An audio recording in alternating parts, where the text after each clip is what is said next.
సర్వేలను కొన్ని ట్యాంపరింగ్ చేస్తూ ఉంటారు. జాతీయ సంస్థల పేర్లు తీసుకొస్తారు. జాతీయ సంస్థల సర్వేలు చేసినప్పటికీ కూడా వాటిని అనుకూలంగా మార్చుకొని కొన్ని ప్రాంతీయ పార్టీలు చేస్తూ ఉంటాయి. ఆంధ్రప్రదేశ్లో కూడా ఇప్పుడు అదే జరుగుతుంది. అయితే ప్రశాంత్ కిషోర్ చేసినటువంటి సర్వేలు లేదంటే ఐపాక్ చేసినటువంటి సర్వేలు కొన్ని మాకు అందుతూ ఉంటాయి, కొన్ని లీక్ అవుతూ ఉంటాయి, కొన్ని ఉద్దేశపూర్వకంగా వాళ్లే లీక్ చేస్తూ ఉంటారు, కొన్నిటిని కావాలని కొంత గూఢాచార్యం చేసి సర్వేలను మేము సంపాదించుకుంటూ ఉంటాం. అలాంటి సర్వేనే ఇది. ఇప్పుడు వైఎస్ఆర్ కాంగ్రెస్ పార్టీ చేసుకున్నటువంటి సర్వేల్లో ఒక పార్ట్ మాత్రమే మాకు రావడం జరిగింది. అది ఎక్కడి నుంచి వచ్చింది ఏంటి అనేది సోర్స్ అయితే చెప్పకూడదు. కానీ ఇది ఏదైతే ఐపాక్ని నమ్ముకుంటూ ఉన్నారో జగన్మోహన్ రెడ్డి, ఆ ఐపాక్ చేసినటువంటి సర్వే పక్కాగా తెలుగుదేశం పార్టీ ఏ విధంగా ఉంది, వైఎస్ఆర్ కాంగ్రెస్ పార్టీ ఏ విధంగా ఉంది ఆంధ్రప్రదేశ్లో అనే దాని మీద ఒక అవగాహనకు వచ్చేదానికి వైఎస్ఆర్ కాంగ్రెస్ పార్టీ అంతర్గతంగా సర్వేలు చేయించుకుంటూ ఉంది. అది కూడా ఐపాక్ ద్వారా చేయించుకుంటూ ఉంది. ఒకటి, వైఎస్ఆర్ కాంగ్రెస్ పార్టీకి అనుకూలంగా ఉన్నటువంటి ఒక సర్వే సంస్థ చేసినటువంటి రిజల్ట్లో ఇదొక భాగం. దీన్ని మనం విశ్లేషించుకునేటువంటి ప్రయత్నం చేద్దాం. అయితే జాతీయ సంస్థలు చేసినటువంటి సర్వేలు కొన్ని ఉన్నాయి. టైమ్స్లో లేటెస్ట్గా ఒక సర్వేని విడుదల చేసింది. దాని ప్రకారం వైఎస్ఆర్ కాంగ్రెస్ పార్టీకి 22 ఎంపీలు వచ్చేటువంటి అవకాశం ఉందని చెప్పి ఇచ్చింది.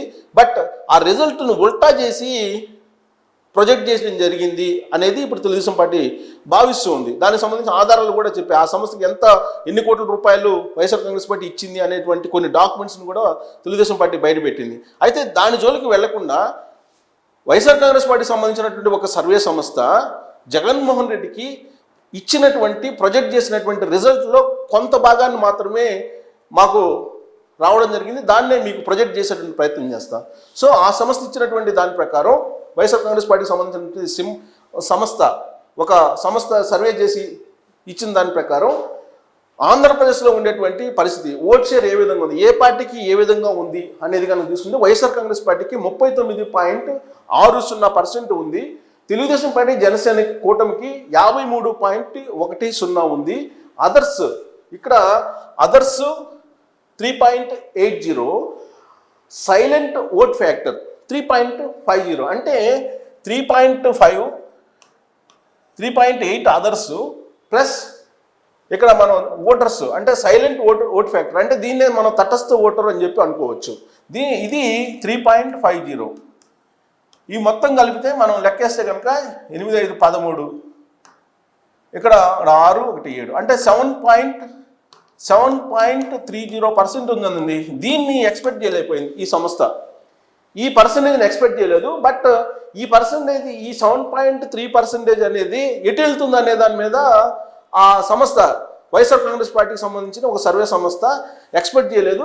బట్ వాళ్ళకున్న ఇన్ఫర్మేషన్ ప్రకారం ఏంటంటే 39.60 అనేది ఒక క్లారిటీ తీసుకొచ్చారు. వైఎస్ఆర్ కాంగ్రెస్ పార్టీకి అనుకూలంగా ఉంది. తెలుగుదేశం పార్టీ జనసేనకు మాత్రం 53.10% అనుకూలంగా ఉంది అనేది క్లారిటీ ఇచ్చేశారు. కానీ ఈ 7.30 మాత్రం ఎక్స్పెక్ట్ చేయలేదు. సో ఈ ఎక్స్పెక్ట్ చేయలేనటువంటి ఈ 7.30% కనుక మనం మొత్తం యాడ్ చేస్తే వైఎస్ఆర్ కాంగ్రెస్ పార్టీకి యాడ్ చేద్దాం. వైఎస్ఆర్ కాంగ్రెస్ పార్టీకి యాడ్ చేస్తే వైఎస్ఆర్ కాంగ్రెస్ పార్టీకి వాళ్ళు చెప్పిన లెక్క ప్రకారం 39.60. ఈ మొత్తం సైలెంట్ ఓట్ ఫ్యాక్టర్ కానీ అదర్స్ కానీ ఈ మొత్తం లెక్కేస్తే 7.30 ఉంది. అంటే దీన్ని కూడా యాడ్ చేస్తే మొత్తం ఎంత అవుతుందో చూద్దాం. 9, 1, 7, 16, 46.90, అంటే 46.90 వస్తుంది. ఏది వాళ్ళు వైఎస్ఆర్ కాంగ్రెస్ పార్టీ సర్వే సంస్థ చేయించుకున్నటువంటి రిజల్ట్ ప్రకారం చూస్తే అదర్స్ని సైలెంట్ ఓట్ ఫ్యాక్టర్ని కూడా యాడ్ చేస్తే వైఎస్ఆర్ కాంగ్రెస్ పార్టీకి ఒరిజినల్గా ఉన్నటువంటి ఓట్ బ్యాంక్ని 46.90 వస్తుంది. అంటే 46.90 అంటే ఇప్పుడు టీడీపీ జనసేనకి ఎంత ఉంది? వాళ్ళు చెప్పిన దాని ప్రకారం 53.10 ఉంది వాళ్ళు చెప్పిన దాని ప్రకారం.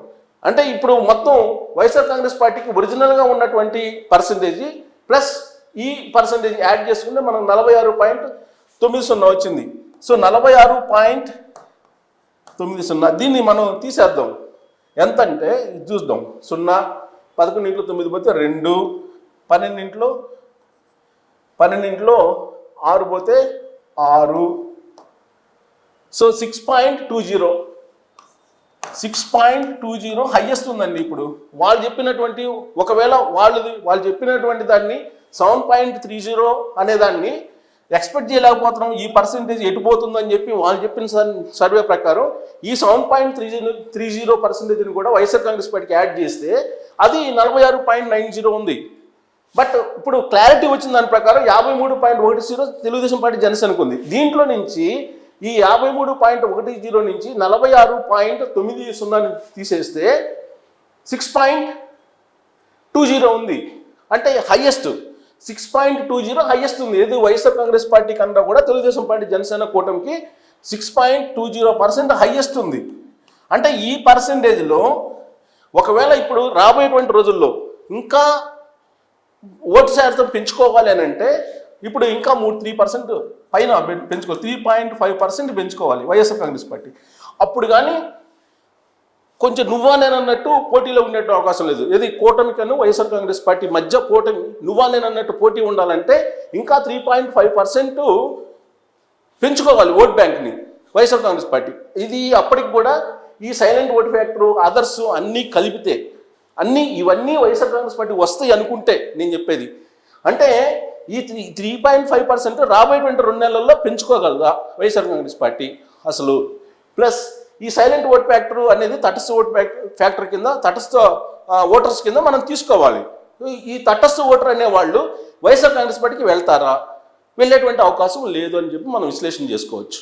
ఎట్టి పరిస్థితుల్లో తటస్థ ఓటరు వైఎస్ఆర్ కాంగ్రెస్ పార్టీకి అనుకూలంగా రాబోయేటువంటి రోజుల్లో వెళ్ళేటువంటి అవకాశం లేదు. అలాగే అదర్స్ అంటే ఏముంటాయి దాంట్లో, బీజేపీ ఉండొచ్చు, ఇండిపెండెంట్లు కూడా ఉండొచ్చు. ఒకవేళ బీజేపీ ఇప్పుడు మనకు బీజేపీ ఆల్రెడీ అలయన్స్ అయిపోయింది, దీంట్లో బీజేపీ కూడా యాడ్ అయింది అనుకున్నాం. సో ఈ కూటమిలో యాడ్ అయినప్పుడు ఈ పర్సెంటేజ్ 3.8%లో మినిమం 3% బీజేపీకి ఉంటుంది. అంటే ఈ 3% ఇక్కడ యాడ్ అయ్యేటువంటి అవకాశం ఉంది. అంటే అప్పుడు ఎంత అవుతుంది, 56.10% అవుతుంది. ఏది BJP plus TDP plus JSP Janasena party, ఈ 3 పార్టీలు కలిపి 56.10 అవుతుంది. సో కాబట్టి ఈ అదర్స్లో నుంచి సైలెంట్ ఓటు ఫ్యాక్టర్ నుంచి ఏమాత్రం ఓటు ఈ కూటమికి వెళ్లకుండా వైఎస్ఆర్ కాంగ్రెస్ పార్టీకి వచ్చినప్పటికీ అప్పటికి కూడా 6.20 హైయెస్ట్ ఉంటుంది. ఏది జనసేన తెలుగుదేశం పార్టీ కూటమి. కాబట్టి ఏ కోణంలో నుంచి చూసినా ఎంత పాజిటివ్గా ఆలోచించినా వైఎస్ఆర్ కాంగ్రెస్ పార్టీ అధికారంలో రావడానికి అవకాశం లేదు అనేది వాళ్ళ సొంత సంస్థ, వాళ్ళకు అనుకూలంగా ఉండే సంస్థ చేసుకున్నటువంటి సర్వే రిపోర్ట్ ప్రకారం మనం ఒక స్పష్టతకి రావచ్చు. ఇక ఇది పర్సంటేజ్. ఒకవేళ వేరియేషన్స్ ఉంటే, ఎన్ని వేరియేషన్స్ ఉన్నా, అనూహ్య పరిణామాలు చోటు చేసుకున్నా కానీ ఒకవేళ ఇప్పుడు వైఎస్ఆర్ కాంగ్రెస్ పార్టీ అనుకుంటున్నటువంటి విధంగా, చెప్తున్నటువంటి విధంగా బీజేపీతో అలయన్స్ పెట్టుకుంటే అలయన్స్ కుదిరింది కాబట్టి ఇప్పుడు తెలుగుదేశం పార్టీ జనసేనకి మైనారిటీ ఓట్ బ్యాంకు అలాగే క్రిస్టియన్ ఓట్ బ్యాంకు సాలిడ్గా జనసేనకి పోతుంది, తెలుగుదేశం పార్టీకి పోతుంది, వైసీపీకి వస్తుందని చెప్పి అనుకున్నప్పటికీ కూడా, ఎంత యాడ్ అయినప్పటికీ కూడా ఇప్పుడు ఇది క్లారిటీ లేదు ఈ పర్సంటేజీ. ప్లస్ ఈ పర్సంటేజీ క్లారిటీ లేకపోయినప్పటికీ ఇంకా 6.2 ఉంది. అంటే ఇది మొత్తం కలిపితే దాదాపు 10% ఓట్ బ్యాంక్ ఇంకా గెయిన్ కావాలి వైఎస్ఆర్ కాంగ్రెస్ పార్టీ.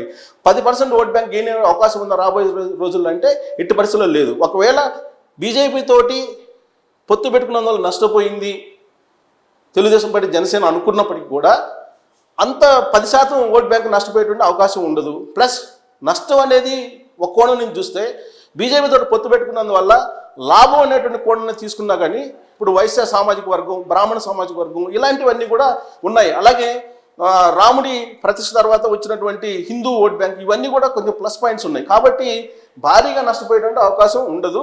సో ఏ కోణం నుంచి తీసుకున్నా కానీ ఇక్కడ వైఎస్ఆర్ కాంగ్రెస్ పార్టీ రాబోయేటువంటి 2 నెలల్లో బలపడే అవకాశం లేదని వైఎస్ఆర్ కాంగ్రెస్ పార్టీకి సంబంధించినటువంటి సర్వే సంస్థ చేసినటువంటి సర్వే ఓట్ షేర్ని మనం తీసుకుంటే ఎట్టి పరిస్థితుల్లో కూటమి ఆంధ్రప్రదేశ్లో అధికారంలో రాబోతుందని చెప్పి చెప్పుకోవచ్చు.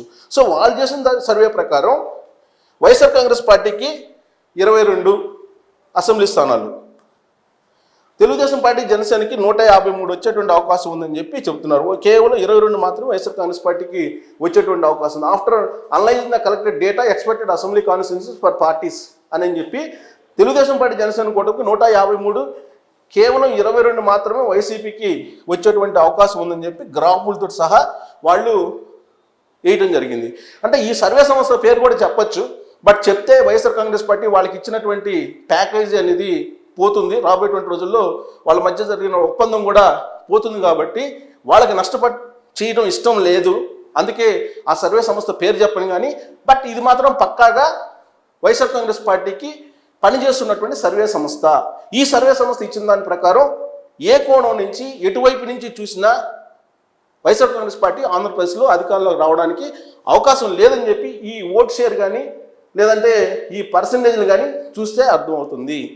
సో ఇక ఈ ఫిగర్స్ని చూసి మీరే ఎక్స్పెక్ట్ చేసుకోవచ్చు ఆంధ్రప్రదేశ్లో ఉండేటువంటి రాజకీయ పరిస్థితి తాజాగా ఎలా ఉందనేది. ఇది కూడా మార్చిలో చేసినటువంటి సర్వే, మార్చి 5వ తారీఖున చేసినటువంటి సర్వే ఇది, ఈ సర్వే రిపోర్టు. సో మార్చి 5వ తారీఖు చేసినటువంటి సర్వే. సో దీని ప్రకారం ఇది ప్రొజెక్షన్.